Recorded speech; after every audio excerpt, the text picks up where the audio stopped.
The Galactic Empire did not announce itself with violence. It never had to. When the Imperial fleet entered a system, stars dimmed under the shadow of metal. Worlds listened. Civilizations bowed. That was how it had been for thousands of years. Now, Earth was on the display. Inside the Empire's command chamber, the ceiling stretched higher than mountains. Holographic stars floated in perfect alignment. At the center hovered a blue world, small, bright, and completely unimpressive. "This is it," one Imperial admiral said, his voice sharp with disbelief. "Earth," another officer replied. "Unaligned. Low galactic presence. No recorded victories. No empire." Soft laughter moved through the chamber. The Empire had crushed warrior races, machine gods, hive minds that consumed suns. Earth did not even register as a threat. "Send the demand," the Grand Envoy said. A single transmission was prepared. It was short, polite, final. "By decree of the Galactic Empire, Earth will submit to Imperial authority. Surrender your military control. Accept governance. Compliance ensures survival. Resistance ensures extinction." The message crossed space in seconds and struck Earth's skies. On Earth, the signal appeared on every screen. In every language. In every city. People stopped walking. Aircraft hovered. Soldiers froze where they stood. The message ended. And then something strange happened. Nothing. No screaming broadcasts. No emergency sirens. No global panic. World leaders gathered in silence. Military commanders listened to data streams scrolling too fast to read. Ancient protocols unlocked. Codes passed hands that had never expected to use them. Above Earth, satellites shifted their orbits, not randomly, but with purpose. The Empire waited. Minutes passed. In the command chamber, an aide checked the clock. No reply yet. "Of course not," an admiral said. "They are afraid." More laughter. The Grand Envoy leaned back. "Give them time. Fear needs space to breathe." Across the galaxy, lesser species watched the feed. Many had stood where Earth now stood. They knew what came next. Earth had 6 standard hours. 3 hours in, still no response. Imperial sensors showed no fleet mobilization. No shield arrays. No energy buildup. "Primitive," someone muttered. At 5 hours, the Grand Envoy ordered a public address to the Galactic Council. Earth's image floated larger now, like an insect under glass. "Observe," the envoy said calmly. "This is the cost of isolation. When power calls, silence answers." Laughter echoed again. Then, at 5 hours and 59 minutes, something finally changed. Imperial sensors flickered. A technician frowned. "Signal spike detected. Origin, Earth's moon." "No weapons fire?" the envoy asked. "No, sir. It's activation." "What kind?" The technician swallowed. "Unknown." More alerts appeared. Not explosions. Not shields. Signals. Deep. Low. Old. The Empire's long-range scanners began pulling data from beyond Earth's system. From dark space. From places thought empty. "Sir," another officer said, voice tight. "We're detecting structures." "Structures?" the envoy repeated. "Yes. Massive. Dormant until now. They were hidden." The room quieted. Holograms shifted. New shapes appeared. Huge rings, silent platforms, stations larger than cities. They surrounded nearby stars like forgotten scars. "How did we miss these?" an admiral demanded. "We didn't," the technician said. "They weren't there. Or they were masked." The Grand Envoy leaned forward. Earth still had not spoken. Then the final minute expired. "Begin countdown," the envoy ordered. "Prepare punitive." The lights flickered. Every Imperial screen went dark for half a second. When they returned, Earth's image was gone, replaced by a symbol. Simple. Old. A circle broken by a flame. The chamber fell silent. "This channel is secure," an aide whispered. "They bypassed our encryption." A voice came through. Not loud. Not angry. Calm. "Humans. This is Earth." No title. No leader's name. The Grand Envoy stood. "You are late," he said coldly. "Your silence has been noted." The human voice did not reply right away. When it spoke again, it asked a single question. "Did you read our history?" Laughter started, then died quickly. "Your history is irrelevant," the envoy said. "You will submit, or—" "You didn't read it," the voice said. A new image appeared. Imperial scout ships. 6 of them. Standard formation. Then the view changed. Darkness folded. Something moved. The feed is cut to static. What was that? Someone shouted. Scout fleet just dropped off the network, an officer said. All six. No distress call. Impossible. The human voice returned. We did not vanish, it said. We stepped back. Bluff, the envoy snapped. You are stalling. Maybe, the voice replied. Or maybe you mistook quiet for weakness. Imperial sensor screamed. Contacts appeared across the outer system. Small. Numerous. Cold. No warp signatures. No warning. The Grand Envoy felt something unfamiliar tighten in his chest. Earth, he said carefully now. Explain yourselves. The human voice paused, then spoke words that echoed far beyond the chamber. You entered our space without permission, it said. You issued demands without understanding. The symbol flared brighter. Leave. The transmission ended. Around Earth's system, something ancient finished waking up. And for the first time in centuries, the Galactic Empire realized it might not be facing a world, but a reckoning. Silence filled the Galactic Empire's command chamber after the transmission ended. No one laughed now. The symbol Earth had shown, simple, burning, unfamiliar, still hovered faintly on several displays before fading away. Officers stared at empty space where it had been, as if expecting it to return. Recover contact with the scout fleet, the Grand Envoy ordered. Technicians moved fast. Fingers flew over consoles. Sensor arrays swept the outer system again and again. No signal, one officer said. No debris. No warp residue. It's like they were erased. That is not possible, an admiral snapped. Nothing erases Imperial ships without leaving evidence. Another alert sounded. Sir, a sensor officer said, voice tight. We're detecting more of those structures. Not just near Earth. Farther out. Deep space. The hologram expanded. Dots appeared where there should have been nothing. Then shapes formed, vast outlines stretching across light years. Some were inactive. Some were waking. These installations are old, the officer continued. Very old. Older than most of our recorded civilizations. The Grand Envoy felt a chill. Run origin analysis, he said. Who built them? The system hesitated longer than normal. Builder's signature matches Earth, the machine finally replied. The chamber erupted. That's impossible. Humans haven't been spacefaring long enough. Our records show nothing like this. The Grand Envoy raised a clawed hand. Silence returned slowly. Bring me the historians, he said. All of them. Moments later, a group of Imperial scholars appeared via hologram. They were old, cautious beings who spoke carefully, because history in the Empire was a dangerous thing. You classified humanity as insignificant, the envoy said. Explain. One historian adjusted his robes. That classification is incomplete. Incomplete how? The envoy demanded. The historian hesitated. Humanity entered galactic awareness briefly, centuries ago. They explored. They observed. Then they withdrew. Why? An admiral asked. The historian's eyes dimmed. Unknown. Their data trails went dark. No wars. No collapse. They simply stopped. Another historian stepped forward. There were rumors, she said quietly, that humanity encountered something in deep space. Something that taught them a different lesson. What lesson? The envoy asked. She swallowed. That survival does not require attention. The chamber grew colder. As the Empire argued, Earth remained silent. On Earth, underground command centers glowed with soft light. Screens showed star maps layered with human symbols invisible to outsiders. Officers spoke calmly, without raised voices. Humanity had waited a long time for this moment. Outer system arrays are fully awake, a human commander reported. Masking fields disengaged. Any Imperial movement? Another asked. Yes, came the reply. They're confused. A faint smile passed across several faces. Confusion was acceptable. Fear would come later. Back in Imperial space, the Grand Envoy ordered a limited response. Dispatch a probing force, he said. Not an attack. I want answers. A small battle group jumped toward Earth. Destroyers, carriers, and support vessels. More than enough to intimidate a primitive world. As they entered the system, sensors immediately began malfunctioning. Jamming, a captain asked.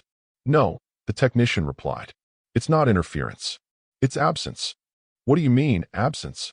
Space itself is quiet. Too quiet. The fleet advanced anyway. Then gravity bent. Not violently. Precisely. Imperial ships drifted off formation, pulled gently but firmly into new vectors. Engines responded seconds too late. Regain formation, the captain shouted. That was when they saw them. Human ships emerged from nothing. Not from warp. Not from hyperspace. They were simply there. Small. Dark. Sharp-edged. No glowing engines. No energy signatures that made sense. They're locking us, the technician said, disbelief in his voice. But I don't see any targeting systems. The human ships did not open fire. They waited. A human signal appeared on Imperial screens, not a message, but a map. The Empire's fleet positions were outlined in perfect detail. A voice followed. You are surrounded, it said calmly. You always were. The Imperial captain opened a channel. This is Imperial territory. No, the human voice replied. This is space you never learned to see. A single human ship fired. No beam. No explosion. One Imperial destroyer went dark instantly. Power died. Weapons shut down. Shields collapsed like they had never existed. Then another. And another. The human ships did not destroy the fleet. They disabled it. One by one, Imperial vessels drifted helplessly. This is a warning, the human voice said. Not a demonstration. The feed cut. Back in the command chamber, reports flooded in. Our battle group is neutralized, an officer said. No casualties, but total loss of control. The Grand Envoy's breathing slowed deliberately. They spared them, he said. Why? No one answered. Across the galaxy, observers whispered. This was not how punishment worked. This was restraint. The Empire did not understand restraint. Enough, the envoy said. Prepare the main fleet. If Earth wishes to reveal hidden teeth, we will tear them out. As orders went out, something else began happening. Imperial outposts near ancient human installations started reporting system errors. Communications lagged. Navigation charts shifted subtly. Supply convoys arrived late, or not at all. It's like they're rewriting space, a logistics officer whispered. The historians watched in silence. One finally spoke. This matches old myths, he said. About what? The envoy asked sharply. About a species that learned how to fight without being seen, the historian replied. A species that decided power was safest when buried. The Grand Envoy looked again at Earth's symbol. Why reveal yourselves now, he murmured. Far away, on Earth, the answer was already known. Humanity had not prepared for conquest. They had prepared for interruption.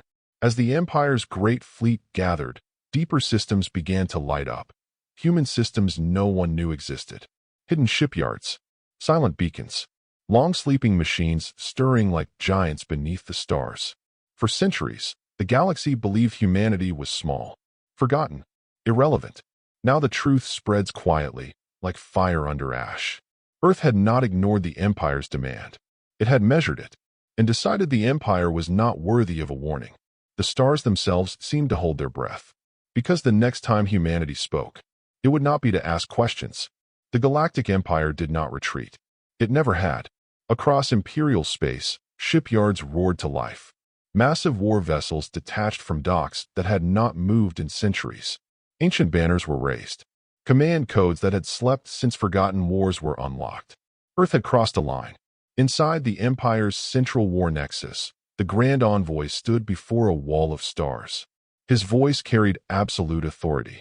Earth has demonstrated hostile capability, he declared. They have interfered with Imperial operations and disabled Imperial fleets. This is no longer a compliance action. This is a suppression campaign. The order echoed through 1,000 systems. Total force was authorized. To the Empire, this was mercy. They would crush Earth quickly and remind the galaxy why resistance was a myth. What the Empire did not understand was that humanity had already accepted this outcome the moment the demand arrived. In the dark between stars, human command nodes synchronized. Imperial mobilization confirmed, a human analyst reported. They're bringing everything. Expected, another replied calmly. No panic. No shouting. Human commanders stood in a circular chamber deep beneath Earth's surface. Above them, a hologram showed Imperial fleets forming, vast, bright, arrogant. Phase 1 complete, the lead commander said. Proceed to Phase 2. Across deep space, ancient human systems shifted state.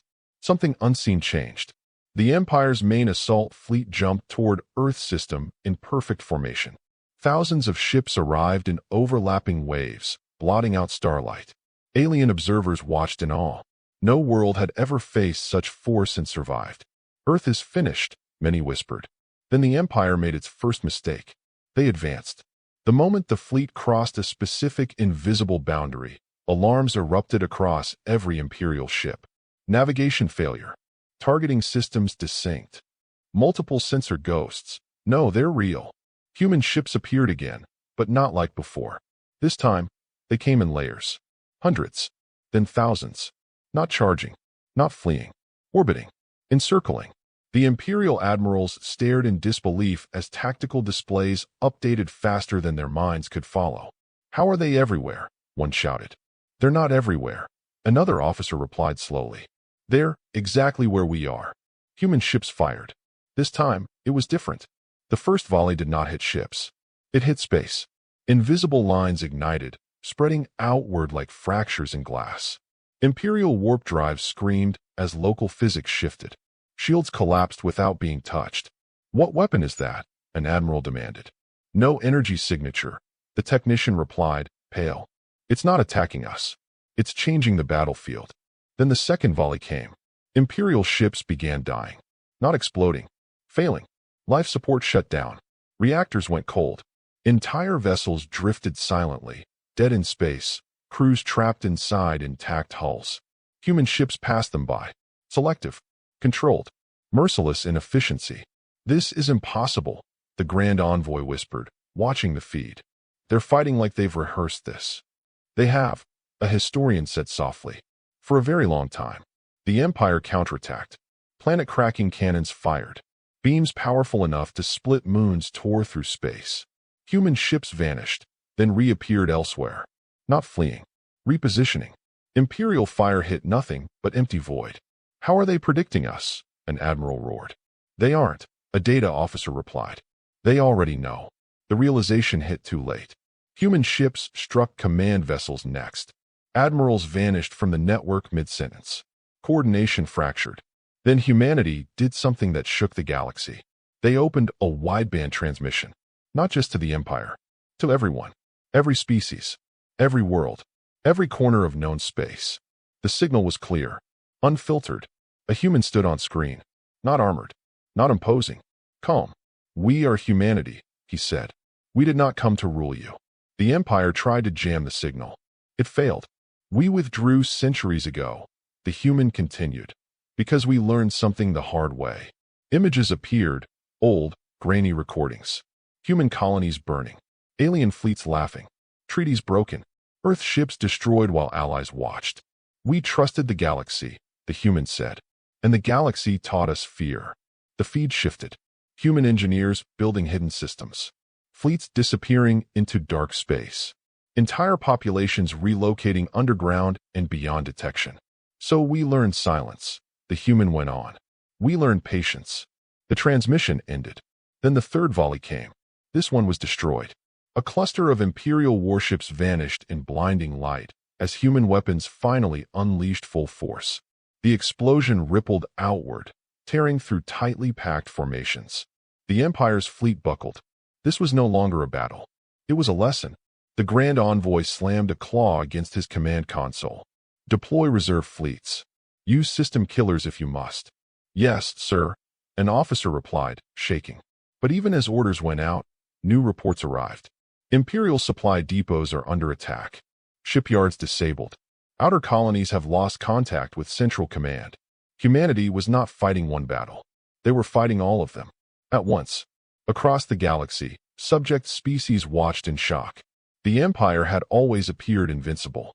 Now it bled everywhere. Some worlds began to hope. Others began to plan.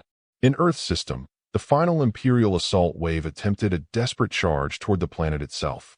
Human fleets did not stop them immediately. They waited. When the Imperial ships entered low orbit, Earth finally spoke again.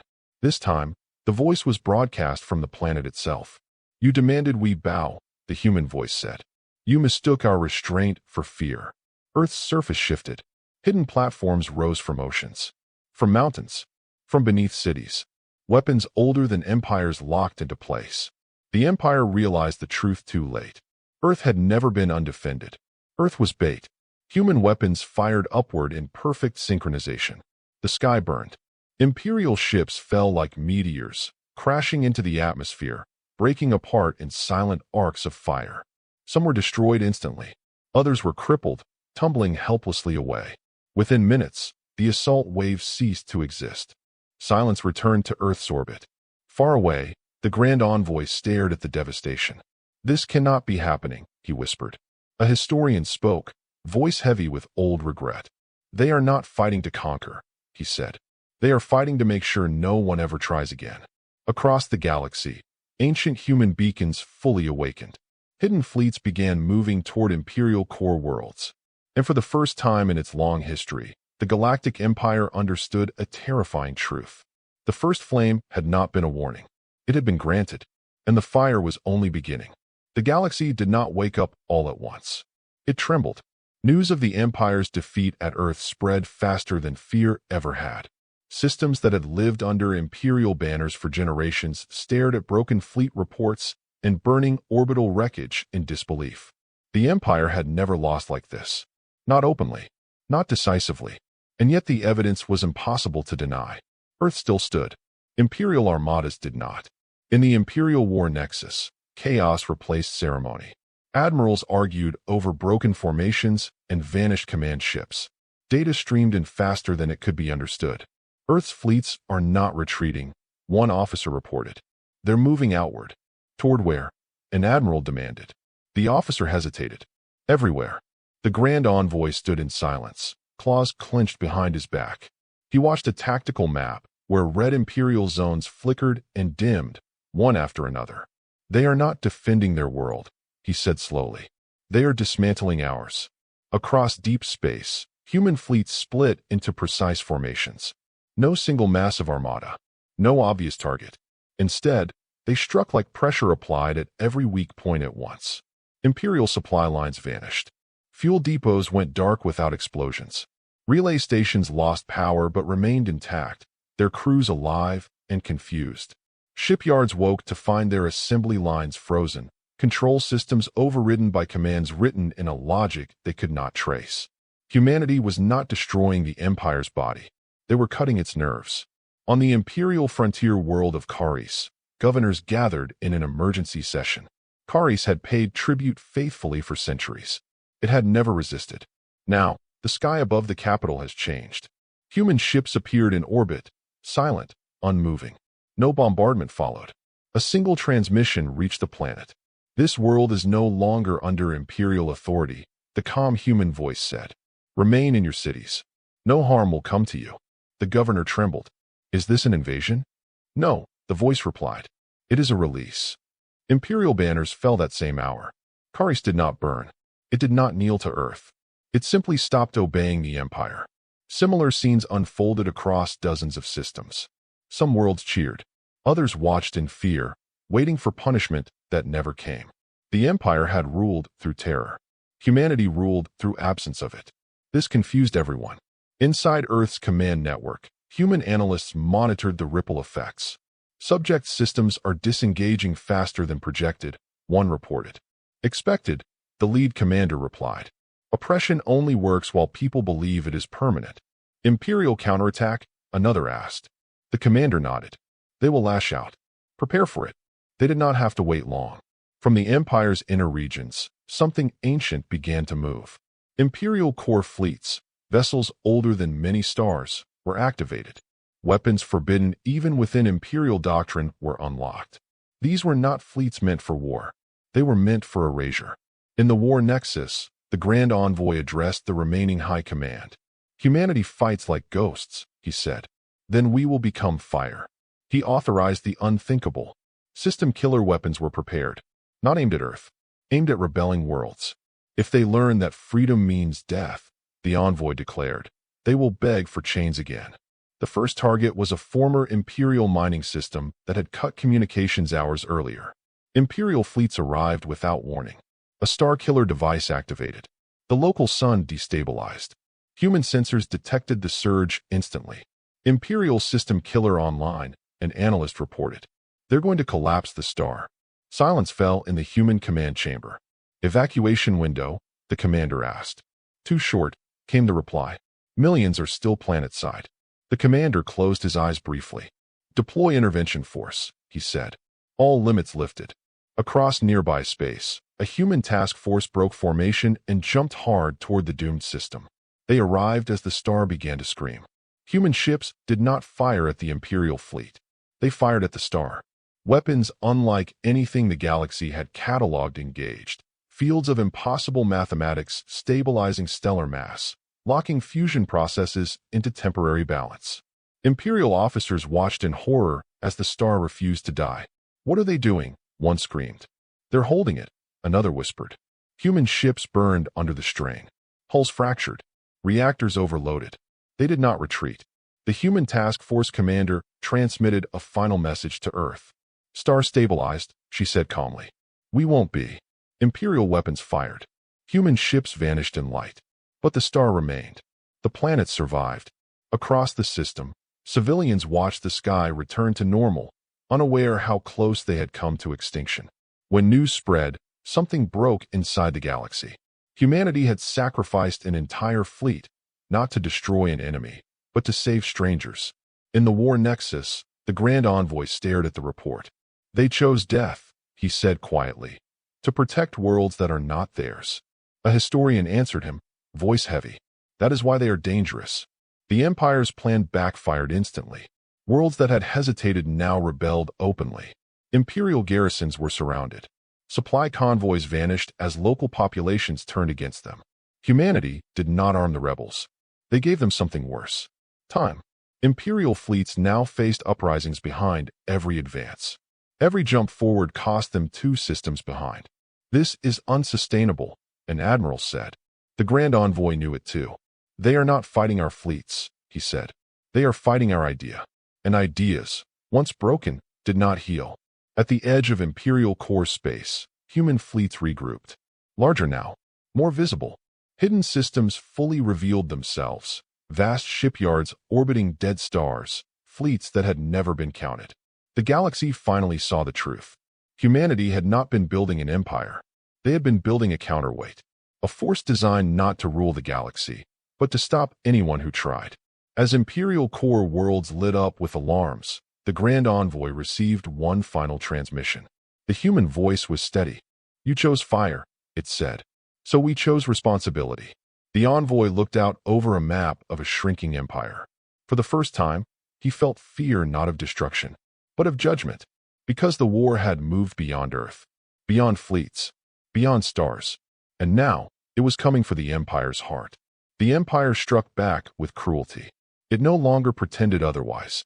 Across Imperial space, the remaining High Command abandoned restraint. Orders were simplified into a single directive that echoed through every surviving fleet. Make them hurt. Imperial ships stopped targeting human fleets and installations. Instead, they turned toward worlds that could not run, civilian systems, neutral trade hubs, planets that had only recently slipped from Imperial control. If the galaxy wished to follow humanity, then the galaxy would bleed for it. The first massacre came without warning. On the agricultural world of Seleuan, orbital platforms detected an Imperial fleet dropping out of warp far too close to the planet. There was no demand, no broadcast, no chance to surrender. Imperial weapons fired directly into population centers. Cities burned. Billions across the galaxy watched the footage as it leaked through broken censorship networks. Imperial cannons carving continents. Atmosphere igniting. Refugee ships destroyed as they tried to flee. The Empire wanted fear back. And for a moment, it worked. Worlds that had begun to rebel hesitated. Governors froze. Resistance cells went silent. The old terror crept back into the galaxy's spine. In Earth's command chambers, the mood changed. Human officers stared at the images in silence. Some clenched fists. Others looked away. "They're targeting civilians now," an analyst said. Openly. The lead commander nodded slowly. "They always did," he said. "They just stopped hiding it." Another officer spoke, voice tight. "If we respond everywhere, we stretch ourselves thin." "Yes," the commander replied. "Which is why we won't respond everywhere." He turned to the central display. "We respond where it matters." Human fleets shifted priorities. Imperial strike groups hunting helpless worlds suddenly found themselves shadowed. Watched. Measured. Then intercepted. Above the water world of Terran, Imperial cruisers prepared another bombardment. Their weapons powered up. Targeting locked. Human ships appeared between the fleet and the planet. No warning this time. Human weapons fired immediately. Imperial ships were torn apart in seconds, reduced to glowing wreckage that fell harmlessly into the planet's ocean. Survivors were disabled, not destroyed. A human transmission followed, broadcast-wide. This world is under our protection. Across the galaxy, the message repeated again and again as human fleets intervened, sometimes arriving seconds before destruction, sometimes too late to save everyone, but always arriving. Humanity was bleeding now. They could not be everywhere. Imperial admirals realized this quickly. Force them to choose, one snarled. They can't save them all. The Empire prepared its answer. Deep within a forbidden vault near the Imperial core, a weapon older than the Empire itself was awakened. The Starbreaker, a device designed not to conquer planets, but to erase systems entirely. One activation collapsed a star into a controlled singularity, swallowing every world around it. The weapon had been outlawed even by Imperial standards. Now, it was necessary. The target was chosen carefully. Not a rebellious stronghold. Not Earth. A neutral system sheltering millions of refugees fleeing Imperial violence. If humanity intervened, they would lose ships they could not replace quickly. If they did not, the galaxy would lose faith. The Starbreaker activated. Human sensors screamed. Starbreaker signature confirmed, an analyst said. Target system identified. Silence filled the room. That system is packed, another whispered. Refugees from at least 5 worlds. The lead commander closed his eyes for a single breath. Dispatch Task Force Epsilon, he said. A pause. That's a one-way mission, an officer said quietly. I know. Task Force Epsilon was small. Too small. 37 human ships jumped toward the doomed system at maximum burn, pushing engines beyond safety margins. Hulls groaned. Reactors overheated. They arrived as the Starbreaker began its final charge. The star's surface twisted. Gravity surged. Planets trembled. Imperial fleets guarded the device heavily. Human ships did not slow. They punched straight through the defensive ring, taking massive losses. One by one, human vessels exploded under Imperial fire, but the rest kept moving. This is Commander Hale. A human voice transmitted to Earth. We are engaging the Starbreaker. Human ships latched onto the massive weapon, cutting into its armored shell. Boarding teams fought through impossible odds, knowing there would be no extraction. Inside the Starbreaker, alarms howled as human sabotage spread. Imperial officers tried to regain control. Detach them. Too late. Commander Hale's final message reached Earth as the Starbreaker destabilized. Evacuation window created, he said calmly. Refugee ships should have time. What about you? An officer asked. Hale smiled faintly. Someone has to hold the door. The transmission cut. The Starbreaker imploded. Not fully, but enough to disrupt the stellar collapse. The star stabilized into a violent but survivable state. The system lived. Task Force Epsilon did not. When the news spread, the galaxy went quiet. Humanity had sacrificed an entire fleet to save strangers who had never sworn loyalty, never paid tribute, never promised obedience. They had saved lives simply because they could. On Earth, cities dimmed their lights in silent mourning. No speeches were made. No banners raised. In the Imperial War Nexus, the Grand Envoy stared at the casualty report, claws trembling. They chose death, he said softly, over letting us prove our point. A historian answered him. That was your mistake, she said. You believed fear was stronger than meaning. The Empire's strategy collapsed overnight. Worlds that had hesitated now erupted in full rebellion. Imperial garrisons were overwhelmed. Supply routes vanished as local populations sabotaged them from within. Even Imperial citizens began to question their rulers. Humanity did not celebrate. They advanced. Human fleets moved closer to the Imperial core, heavier now, reinforced by ships long hidden in dark systems beyond known space. The Empire still had weapons, still had fleets, but it had lost something far more important: control of the story.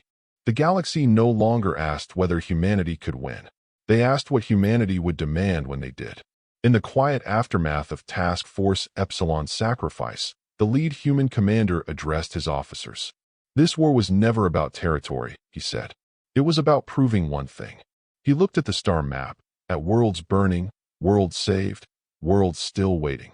That power without restraint is not strength, he continued. And anyone who believes otherwise will be stopped. At the edge of Imperial space, alarms rang across core systems as human fleets crossed a boundary no enemy had reached in millennia. The Empire had demanded Earthbow. Humanity had answered with fire. Now they were coming, not as conquerors, but as the cost the Empire never calculated. And the reckoning was no longer avoidable. The Imperial core had never known fear. For thousands of years, its inner systems had lived untouched by war. While battles burned at the edges of Imperial space, the core worlds remained bright, wealthy, and secure, protected by layers of fleets, ancient defenses, and the belief that no enemy could ever reach them. Now, alarms echoed through those same systems. Human fleets crossed into Imperial core space without resistance. Not because the Empire had no defenses, but because those defenses no longer answered. Communication relays failed first. Then navigation buoys went dark. Automated defense grids powered down as if someone had simply decided they were no longer needed. Imperial admirals shouted orders into silence. They've bypassed everything. They're inside the core lanes. This is impossible. In the war nexus, the Grand Envoy watched the Empire unravel in real time. Red indicators flared across the map. Uprisings, mutinies, system failures, entire fleets refusing commands. Why aren't they engaging us directly? An admiral demanded. Why not end this? The envoy did not answer at first, because he was beginning to understand. They are letting us collapse, he said slowly. From the inside. Across Imperial space, subject species moved openly now. What had once been whispers became revolutions overnight. Imperial tax worlds refused tribute. Shipyard workers sabotaged construction lines. Soldiers laid down weapons, or turned them on their commanders. The Empire tried to respond. It no longer could. Humanity had severed the invisible threads that held the Empire together: trust, fear, obedience. Without those, fleets were just metal. In the Imperial capital world of Valerix, crowds gathered in the streets for the first time in living memory. Not to celebrate, to demand answers. Why were their fleets burning? Why were ancient enemies reaching the core? Why had the Empire lied? Imperial propaganda channels tried to regain control, but human transmissions cut through them effortlessly. Not threats. Truth. Images of Celuan. Of destroyed refugee convoys. Of worlds erased by Imperial weapons long denied. The Empire's greatest crime was not violence. It was exposure. On Earth, human command watched the collapse unfold. We're seeing mass defections, an analyst reported. Entire Imperial squadrons are standing down. Any hostile concentration left? The lead commander asked. Yes, came the reply. The Praetorian fleets. The Praetorians were the Empire's final shield. Loyal, fanatical, built around the Imperial throne itself. They did not question orders. They obeyed. The Praetorian fleets formed a defensive wall around Valerix. Weapons charged, crews ready to die. This ends here, their commander broadcast. Turn back, humanity. Human fleets stopped at the edge of the weapons range. For the first time in days, nothing happened. Then a human transmission opened, directed only at the Praetorian commander. You were raised to believe the Empire was order, the human voice said. That without it, the galaxy would burn. The Praetorian commander did not respond. We are not here to rule, the voice continued. We are here because your rulers chose to burn worlds to stay in power. Still no reply. The human voice softened slightly. You still have a choice. The Praetorian commander finally spoke. We were not trained to choose. Human fleets did not advance. Instead, they did something unexpected. They powered down their main weapons. Across the galaxy, observers held their breath. This is a trick, an Imperial officer whispered. No, the Grand Envoy said quietly. It's a challenge. If the Praetorians fired now, humanity would respond, and the capital would burn. If they did not, the Empire would fall without its final stand. The Praetorian commander stared at his displays, at human ships waiting, at his own fleet, crews born into service, never allowed to question. Then reports flooded in from behind him. Imperial ministers fleeing. The council chambers were stormed by civilians. The throne world is in chaos. The Empire had already fallen. Slowly, the Praetorian fleets powered down. Weapons went cold. The defensive wall dissolved. A single message went out across Imperial space. The Praetorian fleets stand down. The sound that followed was not celebration. It was released. In the war nexus, the Grand Envoy sank into his throne. "It's over," he whispered. But humanity had not yet finished. Human fleets moved into Valoric's orbit, not aggressively, not triumphantly. They formed a wide ring, visible to every city below. A final transmission broadcast across the entire galaxy. The same human speaker appeared once more.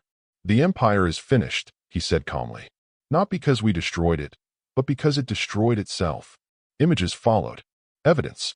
Records. Proof of centuries of exploitation. "We will not replace it," the voice continued. "No human flag will fly over your worlds." Confusion spread. Then disbelief. Then something dangerous. Hope. Humanity announced the dismantling of Imperial war infrastructure. Shipyards would be shut down. Star killers destroyed. Control systems opened to public oversight. Species that had never spoken in council chambers were invited to speak. For the first time, the galaxy was not being ruled. It was being asked. The Grand Envoy was arrested by his own guards hours later. No resistance. No ceremony. As he was led away, he looked up at the human ships filling the sky. "You could have ruled us," he said softly. "Why didn't you?" The human escort answered him simply. "Because we know how that ends." Across the galaxy, celebrations were cautious. No one trusted peace yet. Too many scars remained. But one truth was undeniable. The Empire was gone. Not conquered. Unmade. As the dust settled, human fleets did not expand outward. They began withdrawing. Back toward Earth. Back into the shadows. On the edge of Imperial space, a human officer looked at the star map one last time. "Do you think they'll remember this?" someone asked. The officer nodded. "They won't remember the battles," he said. "They'll remember the choice." Far away, on worlds that had never known freedom, children looked up at clear skies for the first time. The war was not truly over, but the age of unquestioned empires was. And the galaxy had learned a lesson it would never forget. Humanity did not rise to rule the stars. Humanity rose to make sure no one ever ruled them again. The reckoning had broken the empire. What came next would decide whether the galaxy deserved the peace it had been given. The fall of the empire did not bring instant peace. It brought silence. Across thousands of systems, worlds that had lived under imperial law for generations woke up without orders, without fleets overhead, without someone telling them what came next. For some, freedom felt like relief. For others, it felt like standing on the edge of a cliff. Old rivalries resurfaced. Border disputes ignited. Minor powers armed themselves, afraid that without the empire, something worse would rise. And many eyes turned toward one place. Earth. Human fleets were still visible across key systems. Not advancing. Not retreating. Watching. To some, humanity looked like saviors. To others, they looked like the next empire waiting to happen. On Valorix, the former imperial capital, emergency councils formed from dozens of species. They argued day and night inside chambers that once echoed with imperial commands. "We need leadership. We need protection. We need rules." And always, the same question followed. Will humanity rule us now? That question reached Earth within hours. In the deepest command center beneath the planet's surface, human leaders gathered. Military commanders, civil representatives, scientists who had helped design the hidden systems centuries ago. They all knew this moment had been coming. "We can stabilize the galaxy," one official argued. "We already control the infrastructure. The fleets listen to us." "That's exactly the problem," another replied. "Power listens until it doesn't." A silence fell. The lead commander, older now, tired in ways no camera had ever shown, finally spoke. "We didn't fight this war to trade one throne for another. But if we walk away," someone countered, "someone else will fill the gap." "Yes," the commander said calmly, "and they'll be watched." The room shifted. "You mean us?" an officer asked. "I mean everyone," the commander replied. Across the galaxy, something unprecedented began. Humanity called for a gathering. Not under Earth's banner, not in human space, but on neutral ground, far from old imperial symbols. Every species was invited. Not just governments, scientists, labor leaders, displaced refugees, even former imperial officers willing to speak openly. Many believed it was a trap. Some believed it was a show. Still, they came. The assembly formed around a dead star, its gravity stabilized long ago by unknown hands, human hands, though few knew it. Platforms unfolded slowly, large enough to hold representatives from hundreds of worlds. Human ships arrived last. They did not take a central position. They formed a distant ring, watching. The gathering began in confusion and suspicion. Voices clashed. Accusations flew. You destroyed the Empire. You caused this chaos. You saved us. You cost us everything. Humanity listened. They did not interrupt. Only when the arguments burned themselves out did a single human speaker step forward. Not a soldier. Not a politician. A historian. The Empire fell because it believed control was the same as order, she said, her voice steady. We believed it once too. The room quieted. Centuries ago, humanity thought strength meant expansion, protection, influence, she continued. It ended with our colonies burning while allies stayed silent. Images appeared, old, raw, painful. That is why we vanished, she said. Not to hide, to learn. She looked across the assembly. We are not here to rule you, she said. We are here to remove the excuse for anyone else to rule you. Murmurs spread. One delegate stood. Then what do you propose? The historian answered without hesitation. Transparency, she said. Shared defense. Mutual consequence. Humanity revealed their final secret. The ancient systems. The hidden fleets. The machines capable of breaking empires. They would not be dismantled. They would be monitored by everyone. Every major system received access to shared warning networks. No fleet could move in secret again. No Starkiller could activate unseen. Humanity would remain the backbone of the defense, but not the hand on the throne. If any power, human or alien, tried to rise as an empire, the galaxy would see it coming and respond. The proposal terrified almost everyone. It also removed the greatest fear. What stops you from turning this against us later? A delegate asked. The human historian met his gaze. Nothing, she said honestly, except that you would see it, and you would stop us. Silence followed. Then, slowly, acceptance. Not trust, not friendship, but agreement. The galaxy did not crown humanity. It bound them. As the assembly ended, human fleets began a visible withdrawal. Systems once shadowed by human warships saw them depart, one by one. Not gone, just distant. On Earth, the news spread quietly. There were no parades, no victory songs. People returned to their lives knowing something heavy had been carried and set down. Far away, in a holding chamber on Valerix, the former Grand Envoy sat alone. He had been allowed to watch the assembly. They didn't take the throne, he said to no one. A guard answered him. That's why they won. The envoy laughed softly, bitter and tired. No, he said. That's why we never understood them. In the months that followed, the galaxy reshaped itself slowly, painfully, unevenly.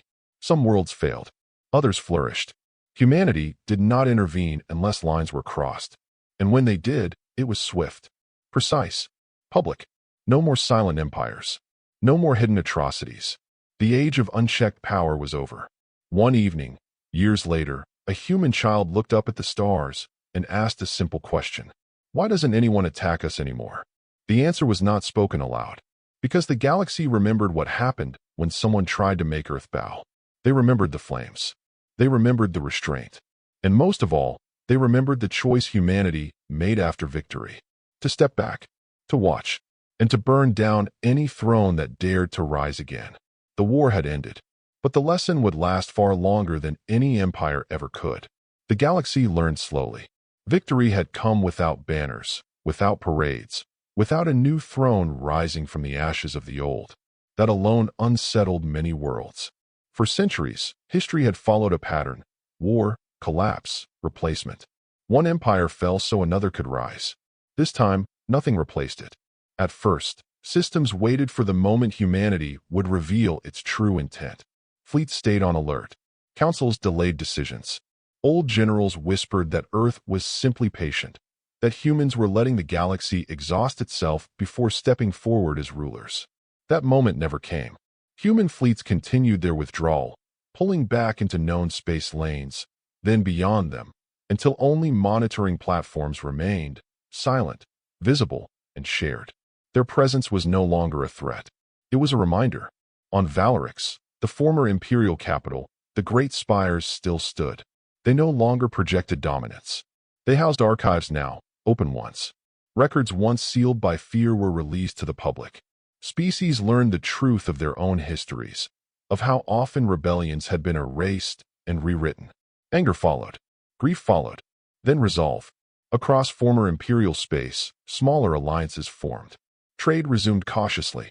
Border disputes flared but were quickly exposed, broadcast in real time to the galaxy-wide networks humanity had helped build.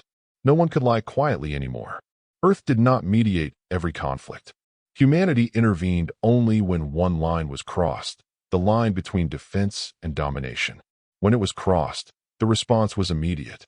On the fringe world of Kale, a rising warlord attempted to seize neighboring systems, declaring himself protector of order. His fleet grew rapidly, fed by stolen resources and old imperial weapons. For 3 days, humanity said nothing. On the 4th day, a public alert went out to every major system. Unauthorized empire formation detected. Human ships appeared, not many, not dramatic. Just enough. The warlord's fleet was disabled in under an hour. His weapons shut down.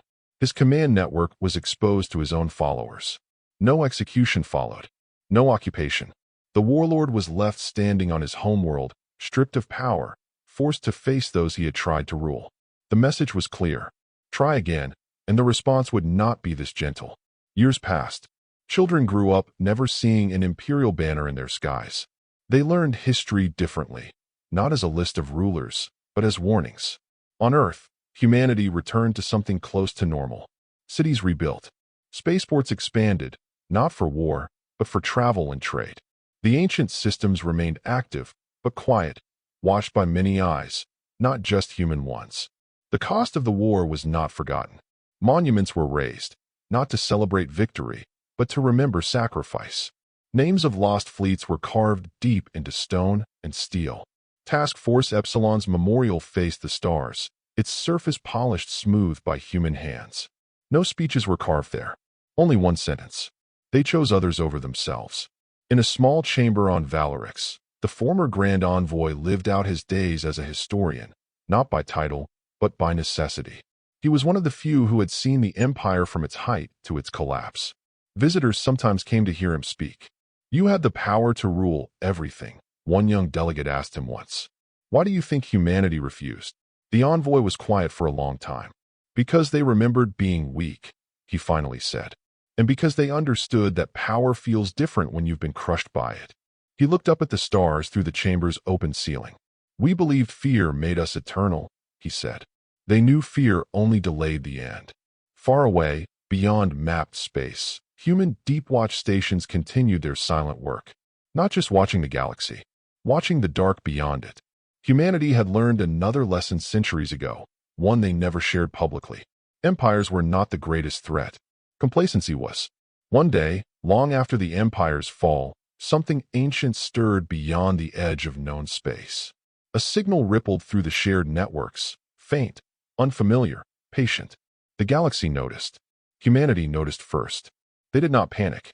They did not announce it. They simply adjusted. Monitoring platforms realigned.